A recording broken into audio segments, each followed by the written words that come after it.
Today's meditation is taken from Matthew chapter 7, verses 15 to 23.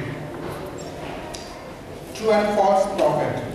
Watch out for the false prophets.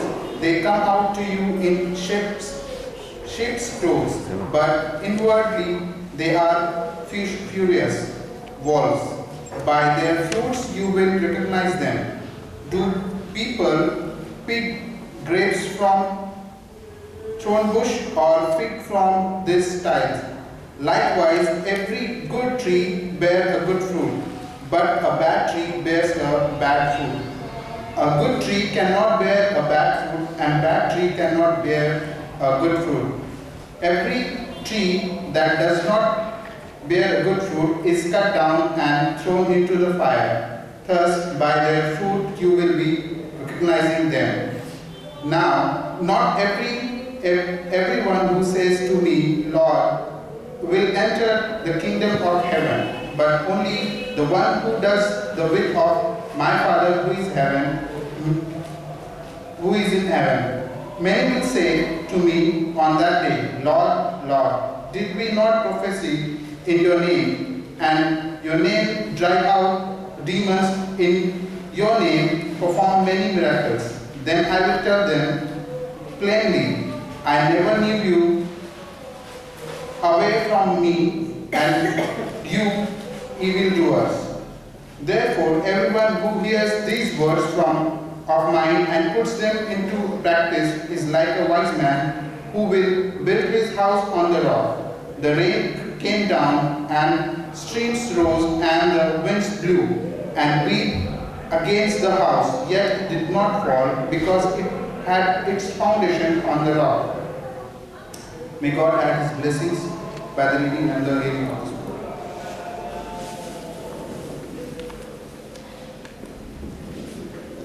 May I request the pastor to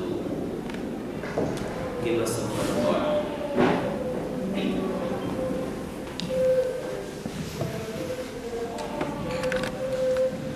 The word of God says in Matthew chapter 7, verse 22 and 23.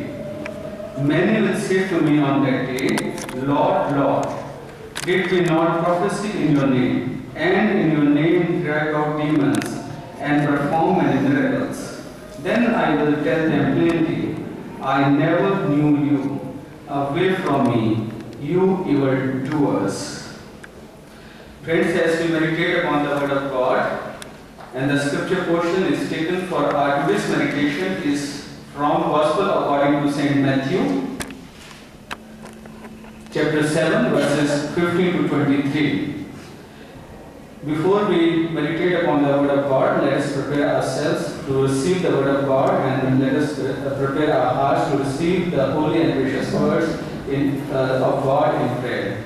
Heavenly Father, good and blessed Lord, once again we want to praise you and thank you for bringing us together in your holy name, and under the guidance of your Holy Spirit, and reminding us the gift of the salvation that you have given to us through Lord Jesus Christ. Our Father, we also want to praise you and thank you for a wonderful time and opportunity that you have given to us so we could meditate upon your holy and precious word, and we could receive your holy and precious words into our hearts. Our Father, we, your sons and daughters, pray that you open our hearts and minds and touch our hearts and minds as we receive your holy and precious words.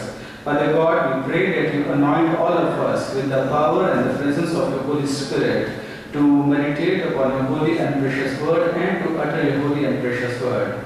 I also want to surrender myself into thy mighty hands, each and every word that you have given to me into thy mighty hands. As we receive your word, Father God, let the name of Lord Jesus Christ be glorified. We ask this prayer in the name of the Lord and Savior, Jesus Christ. Amen. According to the universal church, or as we look to the churches around us, or in whole world, we are in Epiphany season. And this season reminds us about the manifestation or revelation of Lord Jesus Christ.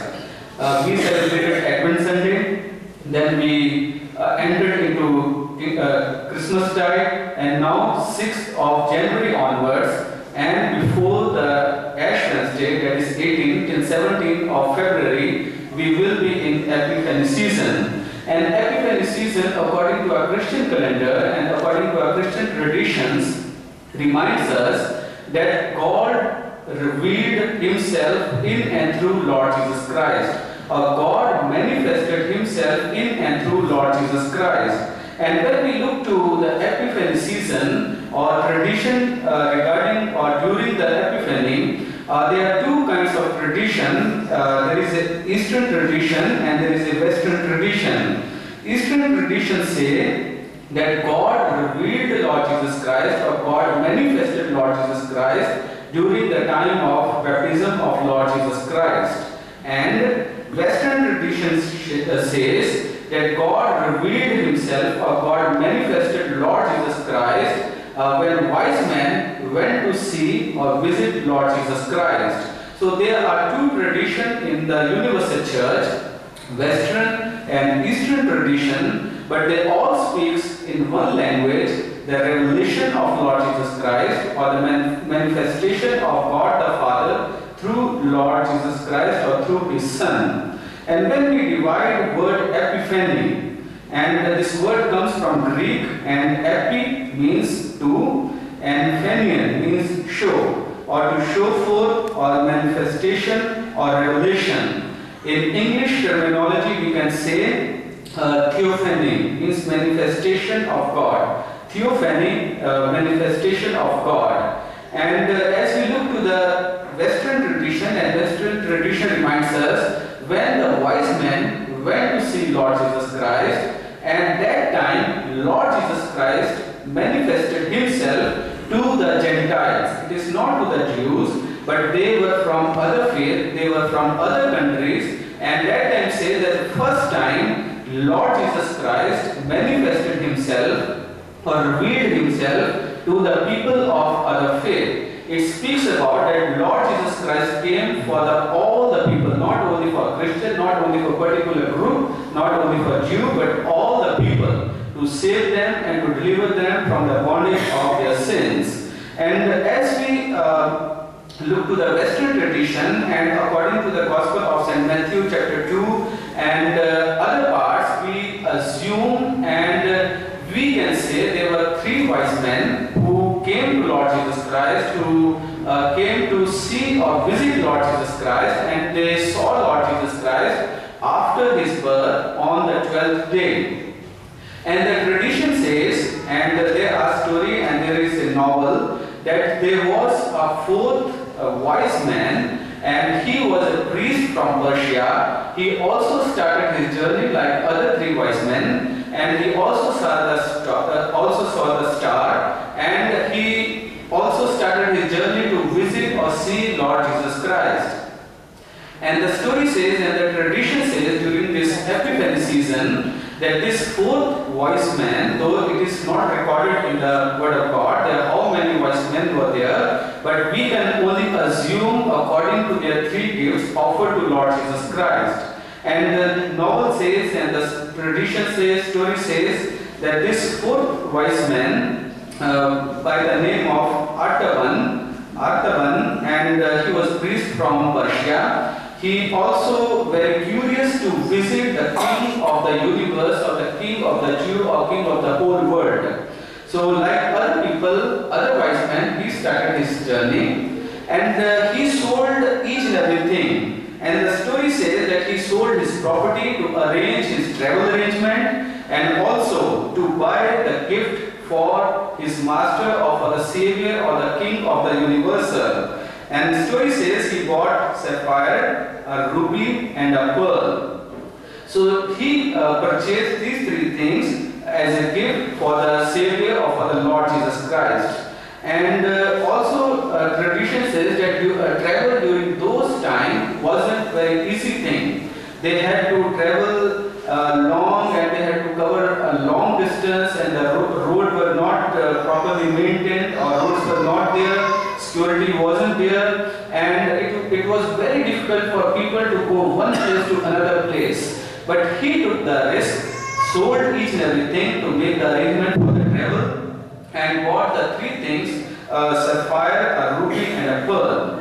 As he was moving and he was near to Jerusalem, and passing through the road, he saw a very old sick man lying on the road, crying and crying for the help. So he saw that this man is very old, sick and naked, lying on a road, unnoticed, unattended. So he approached him and saw his condition, and he took this man to the inn.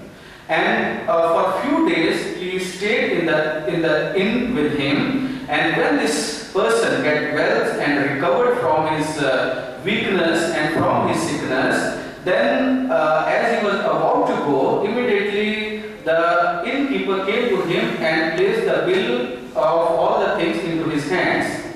So having no money in his hands, he sold the sapphire and paid all the amount and all the bill.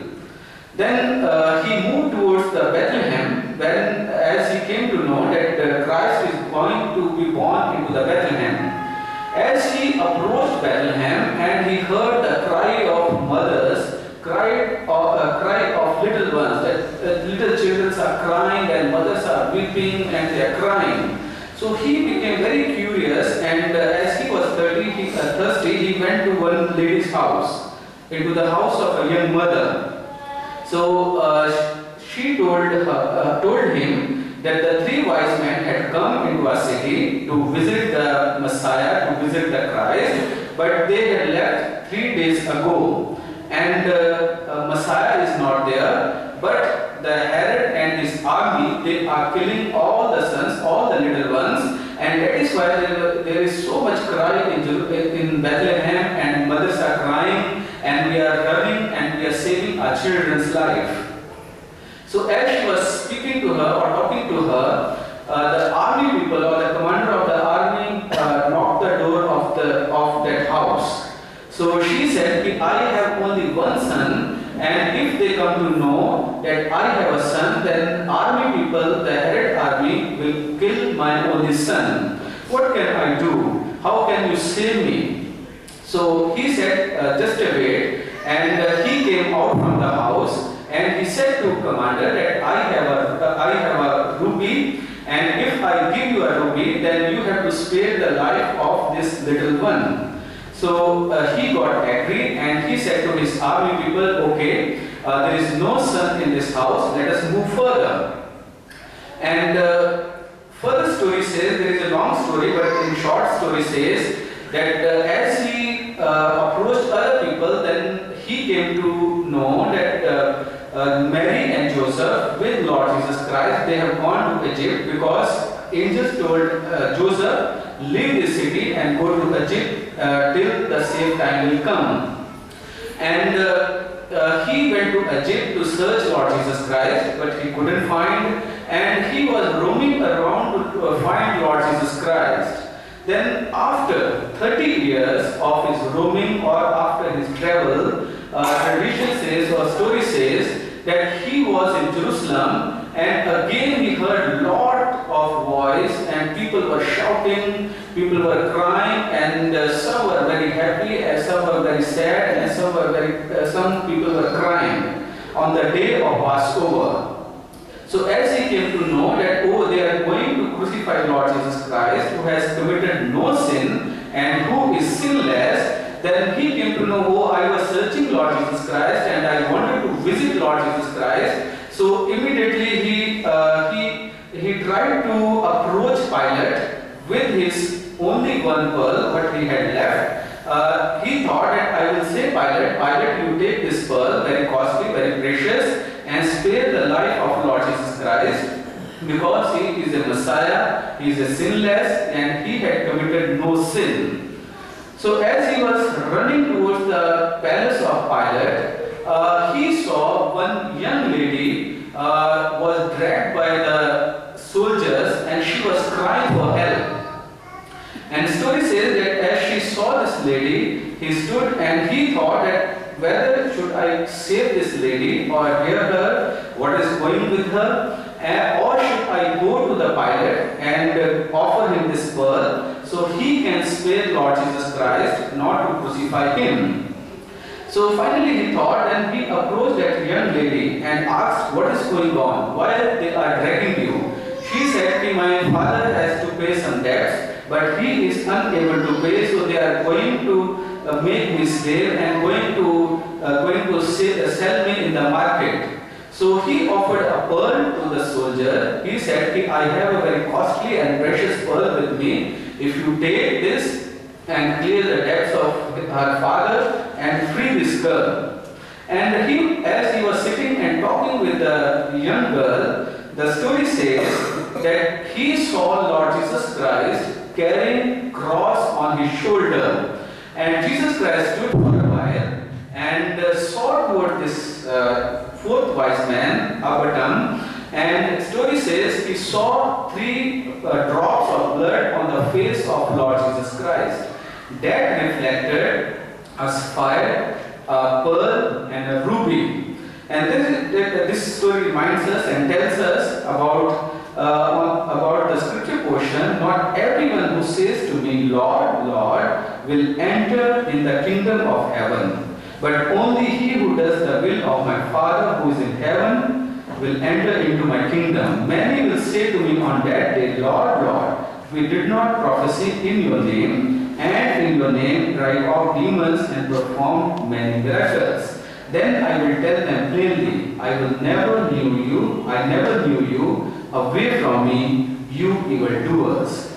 So dear friends, the story of Artaban, the 4th wise man, reminds us through our scripture portion that during last year we praised God, we thanked God, and we received so many blessings. And in our prayers we thank God for all the blessings, all the pearls, all the rubies, all the sapphires that we received from the Lord. And we thank Him. And also story reminds us and tells us, and also our first point tells us, as the scripture portion read before us, that watch out for false prophets. They come to you in sheep's clothing, but inwardly they are ferocious wolves. By their fruit you will recognize them. By their fruits you will recognize them. So as we look to our first point for our meditation, it tells us that we all are planted by God and we all are created by God. So whenever gardener plants any tree or any plant, he prepares the soil, arranges the water, fertilizers, and grants the protection. So in the same way, last year we were protected by God. We were given all the fertilizers, all the water, and all the protection by God. And whatever we needed, He added in our lives. Like we know about the life of Artaban, that he had sapphire and a ruby and a pearl. So we received many sapphires, many rubies, and many pearls last year from the Lord in our lives. So here it tells us and reminds us, as we look to the scripture portion, that you will recognize them by their fruits. So dear friends, we need to examine our lives, we need to introspect our lives, that what we have done for the Lord during last year. Though He granted us protection, He granted us His holy word as a water and His Holy Spirit as a fertilizer, and we have received many sapphire, many rubies, many pearls from the Lord during last year. But what we have done for Him during last year. So we have to introspect and we have to examine our lives, that God has given so much to us, but what we have done for Him, whether in a good way or whether in a bad way. Many times we also receive many gifts, many talents, many rubies, many sapphire, and many pearls from the Lord. But in return we work against the Lord and against the house of the Lord. So we have to be very careful that how we are using our talents, our gifts, our money, our pearls, our sapphire, and our rubies for the glory of the Lord. So this is what the first point says. And the second point tells us and reminds us, as we look to verse 17, likewise, or verse 16 and 17, by their fruit you will recognize them. Do people pick grapes from the thorn bushes or figs from the thistles? Likewise, every good tree bears good fruit, but a bad tree bears bad fruit. A good tree cannot bear bad fruit, and a bad tree cannot bear good fruit. So this speaks about the life that God has given to us. As I said, as we plant the tree or any plant, then we require a good soil, or we prepare a good soil to plant a tree. We need water, we need fertilizer, and we need protection. In the same way, God has given us all these privileges, and He has given us protection and all the things that we needed for our lives or for our daily needs. And He has blessed us, and He has been blessing us with all our daily needs. But the second point tells us and reminds us that what kind of fruit we are bearing for the Lord or from our lives. It says that likewise every good tree bears good fruit, but a bad tree bears bad fruit. God has planted us as a bad tree, as a good tree, not to bear bad fruit. But He has given us all the good things with all the blessings. So through our second point, Word of God reminds us and tells us that we need to examine our lives, we need to introspect our lives, what kind of fruits we are bearing from our lives. As we look to Word of God, that God has planted us as a good tree, not as a bad tree. So we should bear good fruit from our lives. And another story I read from the book of illustration, and this story reminds us that a young boy from the Sahara Desert, that is the biggest desert in the world, went to some another country. There he saw a lot of water and a lake, and water is flowing like anything. He was from Sahara, and he hadn't seen water in a lake or any river. So he was very curious and he was very happy.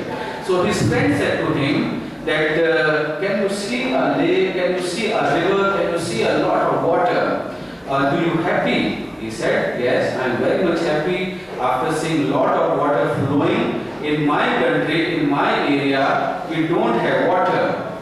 But I am worried about only one thing, that what this lake is doing here. What this lake or what this river is doing here. It is needed in a Sahara desert, but it is unnecessary water is flowing through this city. So dear friends, as we look to that story tells us that God has given us many talents, many gifts. If we are not using for His glory, then what is the use of all the gifts that God has given to us? What is the use of all the pearls, all the sapphires, all the talents, all the rubies that God has given to us? If we are not using all our gift, our talents, our money, our time for His glory, then it will be like a water flowing in a good city, and there is no water in a Sahara desert. So we need to use our gift for the edification of the church, for the edification of the other person or other believer, and for the unity of the church and for the glory of God the Father. So this is what Word of God tells us and reminds us, that we need to use our gift for His glory. And the third and the last point, it says about the tree and its fruit. Verse 18 and 19 says, a good tree cannot bear bad fruit, and a bad tree cannot bear good fruit. Every tree that does not bear good fruit is cut down and thrown into the fire. Thus by their fruit you will recognize them. Thus by their fruit you will recognize them. Now Jesus said, because these words were recorded by Matthew, because there were similar kinds of fruit. There were blackberries.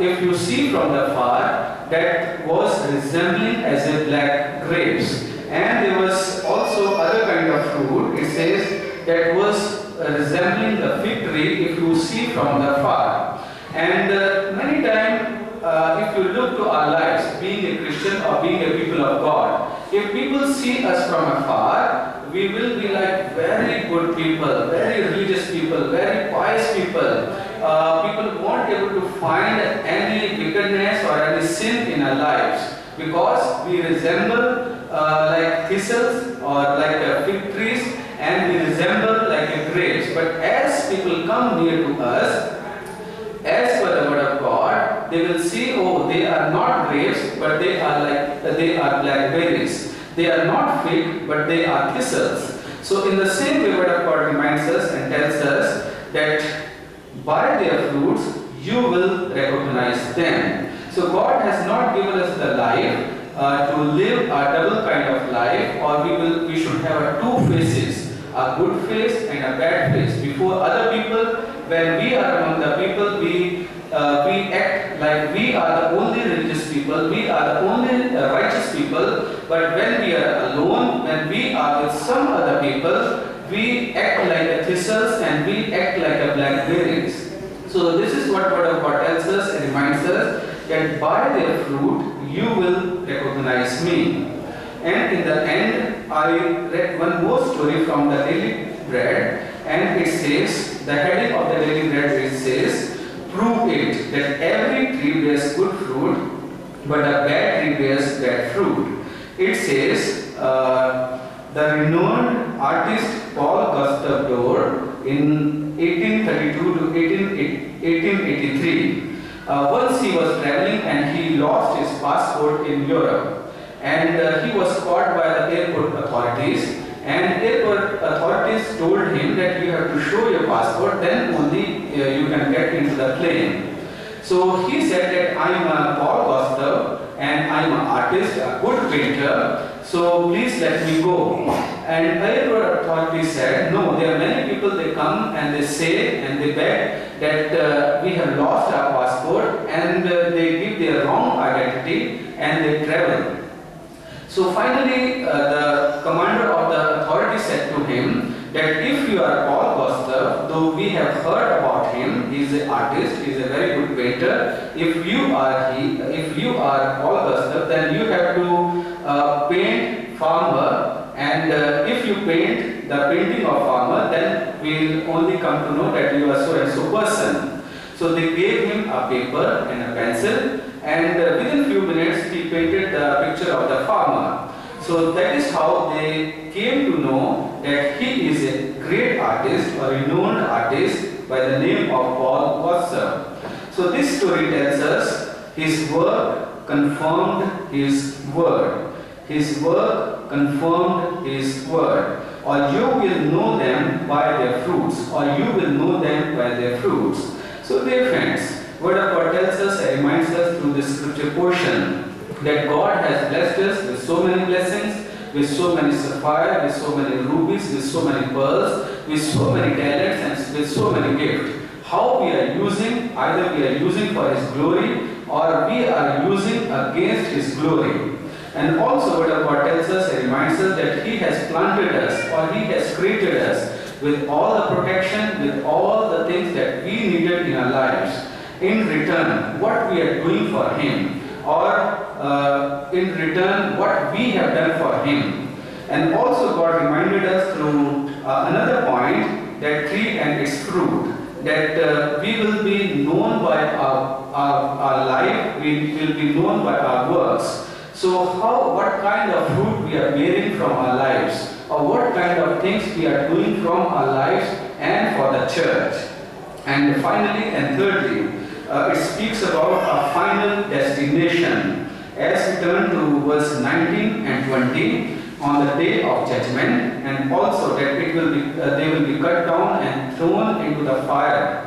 And also John chapter 15 verse 6, that every tree that does not bear fruit will be cut down and thrown into the lake of fire. So dear friends, word of God reminds us and tells us about our final destiny, that one day we have to go to Him on the day of judgment. And many people, like word of God says, will tell Him or will say Him, Lord, Lord, we have done so many things for you. In your name we have driven out demons, or we have made the prophecies, or we have healed many people, we have preached the word of God. But then, word of God says, then I will tell them plainly, I never knew you. Away from me, you evildoers. So dear friends, word of God tells us and reminds us through a scripture portion Yet still He has given us an opportunity and the time to examine our lives and a time to introspect our lives.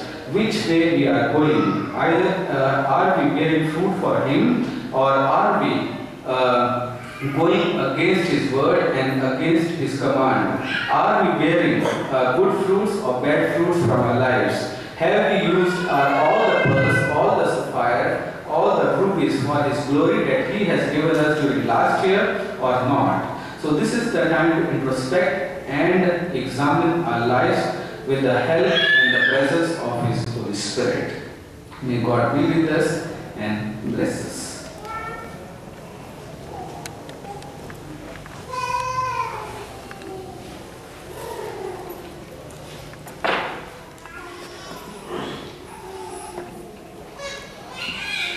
Can we all rise and sing hymn number 28 of